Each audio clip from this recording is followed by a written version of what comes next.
இந்த solar energy எந்த அளவுக்கு இன்னைக்கு வரக்கூடிய ஃபியூச்சருக்கு ரொம்ப முக்கியம், பொதுமக்களுக்கு எந்த அளவுக்கு பயனுள்ளதாக இருக்கும்? அதாவது ரெனியூவல் எக்ஸ்போ 2025 நம்ம கம்பெனியில் வந்து இது என்ன ஃபியூச்சரில் என்னன்னா ட்ரெண்டிங்கில் வந்து ஹெட்ரோஜெனிக் லான்ச் பண்ணியிருக்கோம்.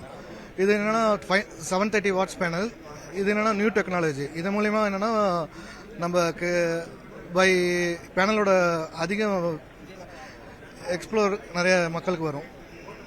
மித்தபடி வந்து என்னென்னா நமக்கு யூஸ்ஃபுல் என்னென்னா இது மூலிமா கரண்ட் பில் கம்மி பண்ண முடியும். பிஎம் ஸ்கீமில் நம்ம 78,000 நமக்கு ப்ரொவைட் பண்ணுறாங்க. நம்ம கம்பெனி லூம் சோலார் ஹரியானாவில் இருக்குது. இது வந்து நம்ம டாப்கான் டெக்னாலஜி நம்ம யூஸ் பண்ணிகிட்டு இருக்கோம். இப்போ ஒரு 800 ஸ்கொயர் ஃபீட் ஒரு வீடுக்கு எவ்வளோ செலவாகும்? ஒரு சோலார் பல் அமைக்கணும்னா எவ்வளோ செலவாகும்? அதில் எவ்வளோ சப்சிடி போக அவங்களுக்கு எவ்வளோ பண்ண முடியும்? 800 ஸ்கொயர் ஃபீட்டுக்கு நமக்கு வந்து 3 கிலோவாட் போட்டால் போதுங்க. அதுக்கு வந்து நமக்கு 2,10,000 இருந்தால் போதுங்க.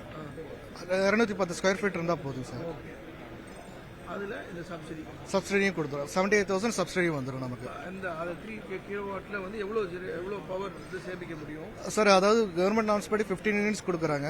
ஆமாம், பைஃபேஷியலில் வந்து நமக்கு 18 யூனிட் வரைக்குமே கிடைக்கும் சார். இதுதான் நார்ம்ஸ். ஹெட்ரோஜெனிக்கில் அதோட அதிகமாக கிடைக்கும். அப் டு 20 யூனிட்ஸ் கூட கிடைக்கும். அந்த ஸ்டோரேஜ் பண்ணி அதை யூஸ் பண்ணிக்கலாமா? இல்லை சார், இது வந்து நம்ம எக்ஸ்போர்ட் அண்ட் இம்போர்ட். அதாவது வந்து கவர்மெண்ட்லேருந்து நெட் மீட்டர் கொடுத்துருவாங்க. அதில் வந்து நம்ம பகலில் வந்து கவர்மெண்ட்டுக்கு அமைச்சிட்டு நம்ம நைட்டு வந்து இம்போர்ட் எடுத்துப்போம் சார். இதுதான் நார்ம்ஸ். ஆமாம் ஆமாம் ஆமாம் சார்.